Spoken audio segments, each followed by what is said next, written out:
The grappler who discovers they can throw hands MMA archetype is a fun one. TJ Dillashaw went from 12 minutes and 22 seconds of control time against Willel Watson to belting prime Renan Barão on the feet for the better part of 5 rounds. Or what about the Olympic silver medalist Yoel Romero, who'll be better remembered for his devastating knockouts rather than his incredible grappling?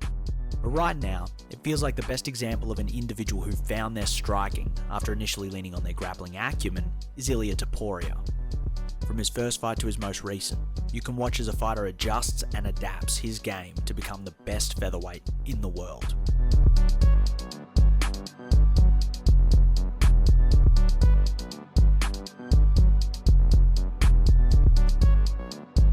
Topuria burst onto the Spanish regional scene in April of 2015 versus Francisco Asprilla, and immediately it was apparent that he wasn't the most comfortable striker. Edging forward with an outstretched lead hand and a tentative stance, he was met early with a Superman jab from Asprilla and was subsequently pushed over. In the ensuing flurry, he was able to duck in on an impressive reactive double leg and drove through to get a bodylock takedown. In short, Topuria was able to get an inverted triangle after throwing the leg over the head from the crucifix. The finish is interesting, but the build up to the submission is more instructive, as it demonstrated the essence of Topuria's ground game. It showcased the strength of his side control, his ability to use the knee on belly effectively, and his punishing back control. These would form the basis for his early success. In his second fight against Khalil Martin El Chalibi, he passes over the butterfly hooks to enter side control, pushes the exchange to the fence, and as Chalibi turns over to try and turtle, Topuria throws his right leg over the top to go straight to the back. From here, he works for the rear naked choke against the flattened out opponent. Against Daniel Vasquez, he moves to mount from the knee on belly before taking the exposed back after letting loose with some ground and pound. These early bouts demonstrate the relatively straightforward approach that he used to initially win fights, as his striking was in the process of progressing. In his earlier bouts, he experimented with naked left hooks, both in initiating offense and counters, but often fell short. It wasn't until his 5th fight against Mika Hämäläinen that his jab really started to come together. He starts stepping on his jab and then bringing his rear foot across to angle off the center line. This fight with Hämäläinen also saw a great evolution in his pocket defense. His rear hand was virtually inseparable from his chin whenever he was exchanging. Even still, his left hook remained a little haphazardous, swinging it both to the head and body with reckless abandon. Additionally, in these earlier fights, you might notice Topuria sometimes struggling to land his patented, now famous overhand right. That tool only started to become truly, devastatingly effective when his use of cage cutting for striking evolved. First, he had to slow things down. In this clip, he gets Hämäläinen to the cage and starts unloading, slipping deep to his left to attempt hooks to the body before losing his balance and having to step off, giving Hämäläinen the space to get off the cage. In his last fight before entering the UFC, versus Steven Goncalves, you can see him taking a little more time edging forward, keeping Goncalves on the fence, looking for his shots. Eventually, Goncalves, out of position and trying to circle to his left, walks right into Topuria's overhand. In this instance, patience and cage cutting were the key to the finish. The knockout of Goncalves seemed to unlock something within Topuria, and all of a sudden, his game became all about thoughtful jabbing, composed cage cutting, and leading opponents to his right hand by denying them space to move out to his left. Now, sometimes it doesn't work perfectly. Here, against Youssef Zalal, Topuria does a great job of forcing Zalal to the cage, using lateral movement to deny an exit back to the center, and stepping in but remaining just out of range to draw out attacks. That said, he fails to close the deal when he gets Zalal to exit in the direction he wants, whiffing on the overhand. Here, he gets Zalal back in the right position, but ends up missing when he throws the overhand, as Zalal pivots on the shoulder roll successfully. After merely going to decision against Zalal in his UFC debut, that overhand right got its time to shine proper against Damon Jackson less than 2 months later. His performance emphasized the jab and some grueling bodywork, as well as an interesting new addition to his game, the shoulder roll. Here, his jab slips off Jackson's forehead and off to the right, and as Jackson comes back with a counter right, Ilia keeps his shoulder up and fires back with his own right hand, which sets up his left hook to the body as it urges Damon towards the lead hand side. He recognized Damon's habit of ducking underneath the jab. and whilst he couldn't punish it too much with the uppercut, he did use the uppercut to follow up with big hooks on both sides, eventually chopping Jackson down with a body hook that left his man vulnerable to that now infamous overhand right against the fence. Against Ryan Hall, Topuria didn't require as much striking acumen as he did an understanding of when to engage or disengage in the grappling.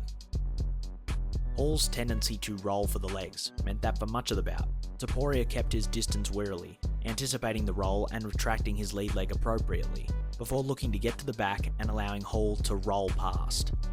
He was comfortable protracting the grappling exchanges so long as he had the back, but the second Hall was able to turn into Topuria and initiate either guard play or a leg entanglement, Topuria would bail back to the feet. Arguably the toughest fight of Topuria's career to date came against Jai Herbert, where Herbert took advantage of Ilia's tendency to throw wildly with his left hook and threw a picture-perfect left high kick that nearly flatlined the Georgian Spaniard.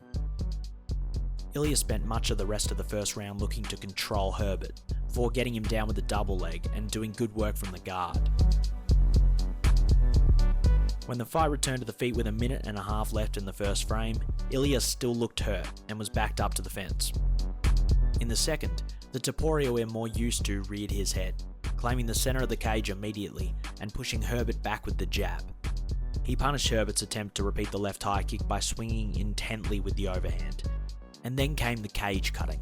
Note how little Ilia throws during this sequence, and yet he manages to push Herbert right to the fence. He does this by A, giving up very little space when Herbert jabs by slipping the punches and remaining in stance even when he does have to move back a little bit, and B, by feinting constantly. By the time Herbert's reached this point, it's too late. Topuria throws a massive 4-punch combination that ends with his patented overhand, and with nowhere to go except into the fence, Herbert ends up eating the entirety of the blow with his chin. Against Bryce Mitchell, Ilia struggled a surprising amount with the distance between the two, due to Bryce's successful implementation of a few key attacks. First and foremost, his use of the side kick jammed Ilia's lead leg and prevented him from jabbing as effortlessly as he usually does. Mitchell incorporated the rear leg and front leg teeps to great effect, keeping Ilia's elbow glued to his body. Mitchell's best sequence in the fight is this. He keeps jabbing while circling back to the centre, varying up the rhythm to avoid giving up the overhand counter, and when Ilia pushes in to crowd Mitchell towards the fence in response, Mitchell employs the right hand to set up a head outside takedown attempt that he uses to put Topuria's back on the mat. He spends the rest of the first round on top trying to posture up and land blows. But adversity is nothing new to Ilia Topuria, and he took it in stride. He opened up the round landing a beautiful left hook, perhaps the best of his career to that point, before getting to work on attaining the outside angle. In the first frame, he kept throwing his rear hand naked and falling short, causing him to end up in a squared or southpaw stance as he recovered his balance. Bryce was doing a great job pulling back to the open side and occasionally firing back straight left or left hook counters as Ilia was overextended. Ilia's drawback in these exchanges often came down to footwork and having his lead foot positioned on the inside of Mitchell's. Against a slightly rangier, taller man, he was giving up valuable centimetres of reach because his rear shoulder was not lining up with Mitchell's head. Let's compare this clip to one from round 2.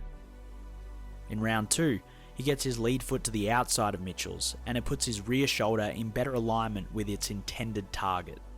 It also helps that Topuria is timing his shot as Mitchell is committing his weight forward with the left hand, as opposed to the clip from round 1, where Mitchell is committed to pulling back from the right. Still, Topuria had to work for his money, falling short on shots due to Bryce's kicking game, his active hand fighting, and his takedown attempts, which also forced Topuria back.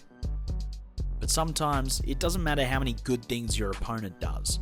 If you have the power to put them on their ass, you have the great equalizer. Topuria did just that by catching Mitchell in orthodox, countering his 1-2 with an uppercut left hook straight right, as well as this rather amusing expression from Bryce. Mitchell managed to get back to the feet, despite giving up every position you don't want to give Ilia Topuria in a fight, and all of a sudden, the momentum of the contest had swung completely in favour of our protagonist. Mitchell, with his gas tank exhausted, gave up superior cage positioning to attempt a somewhat predictable takedown that Topuria shrugged off by underhooking the chin, before slamming Mitchell into the canvas off of the over-under. My favourite part of the ensuing scramble is Topuria getting to one of his favourite positions, the knee on belly, and anticipating Mitchell coming up on the single leg. He sprawls back, flattens Mitchell out, and runs around to the back. And then, when Mitchell tries to build back up from turtle, Ilia sinks in a near side hook and turns into Mitchell to initiate the head and arm choke. A beautiful finishing sequence, capping off a difficult but emphatic victory. Recapping all of these fights feels like prognostication for his magnum opus, his fight with Josh Emmett on June 24th, 2023. This fight feels like Cain Velasquez vs JDS 2, or Israel Adesanya vs Brad Tavares, a perfect illustration of everything that a certain fighter does well, with a few surprises thrown in for good measure. From the onset of the fight, Topuria demonstrated a much tighter shoulder roll than we've ever seen from him, most likely in direct response to the threat of Emmett's monstrous overhand right. This shoulder roll manifests in a range of forms, from the Poirier-style raised elbow, to the traditional rear hand up, lead hand across the belly, to a pivoting shoulder roll. Whilst it's impossible to completely nullify a weapon like Emmett's overhand over 5 rounds, this shoulder roll did well to mitigate its effectiveness. The other tool which did well to dissuade Emmett was Topuria's cagecraft. By persistently pushing forward and cutting the cage off, Ilia gave himself the benefit of retreating directly backwards every time Emmett performed his customary forward blitz. He cut the cage using his jabs and his feints, and upon putting his man on the fence, that's when the combinations started to emerge. Topuria seemed to recognise early on that Emmett's response to pretty much everything involved dropping his level and then bounding in with a jab, a hook, or the overhand. And so much of this fight involves getting Emmett to the fence and then looking for the right hand over the top of Emmett in his reactively lowered stance. If Emmett could time it right, he could roll under the right and get off the fence. But more often than not, he was eating a shot or two. The jab had a really good showing, as Ilia utilised 2 previously seen methods for setting up his power shots using it. Here, he steps forward with the lead foot and then brings his rear foot across, similar to what he was doing against Mika Hämäläinen. The jab baits out Emmett's shifting overhand, which Topuria is now in a perfect position to counter, and he skips his feet back to plant properly and throw the 2-3 into the overhand. The other method was jabbing off to the left of Emmett's head, and then if Emmett returned fire, he would show the back whilst retreating linearly. If Emmett moved his head in that direction, great, you get a free shot. Otherwise, it was good for convincing Emmett to head towards Ilia's left, which helped set up his left hook. Topuria would also often adjust his angle towards the closed side, to throw the right over Emmett's lead shoulder. As such, he had weapons for both sides, pivoting to both the closed and the open side.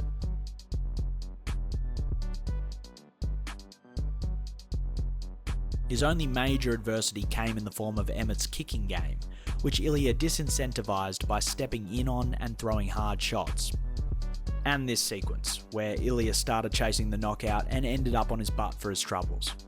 But besides these, and a few other occasions where Ilia got caught in a square stance after shifting through during a combination, he did an exceptional job at defusing one of the most dangerous power punches in featherweight history.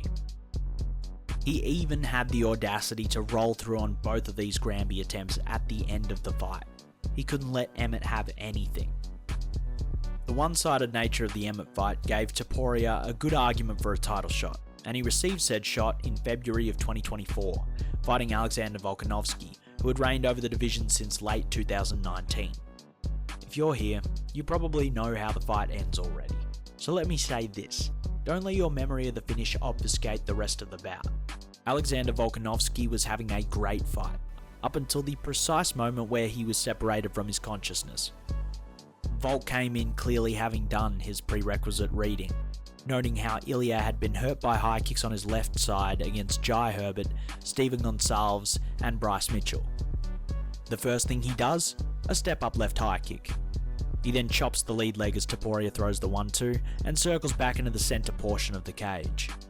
This was much of the first round, Volk throwing left kicks at the head, body and leg, and Topuria trying to edge close enough to land a solid blow.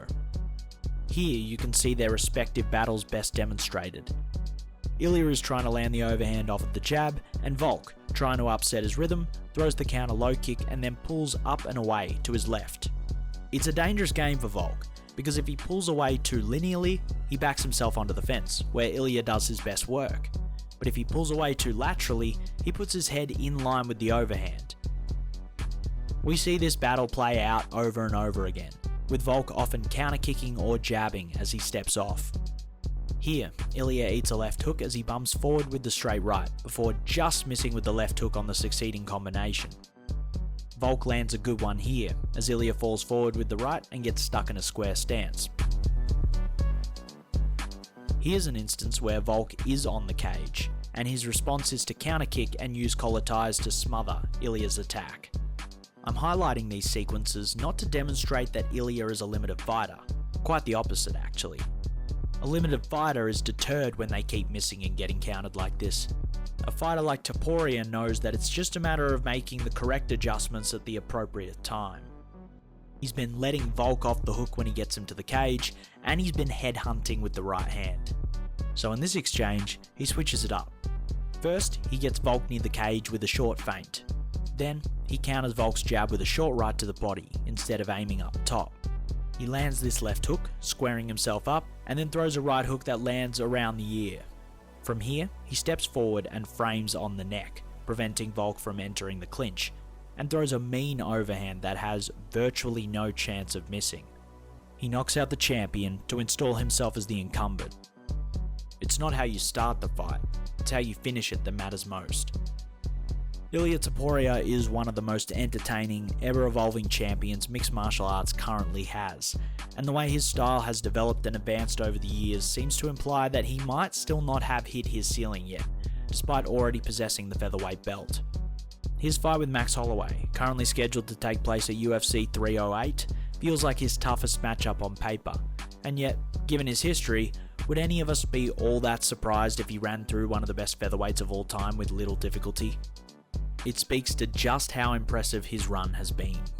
From grappler to monstrous hitter to one of the most technical strikers in the featherweight division. Ilia Topuria is one of one.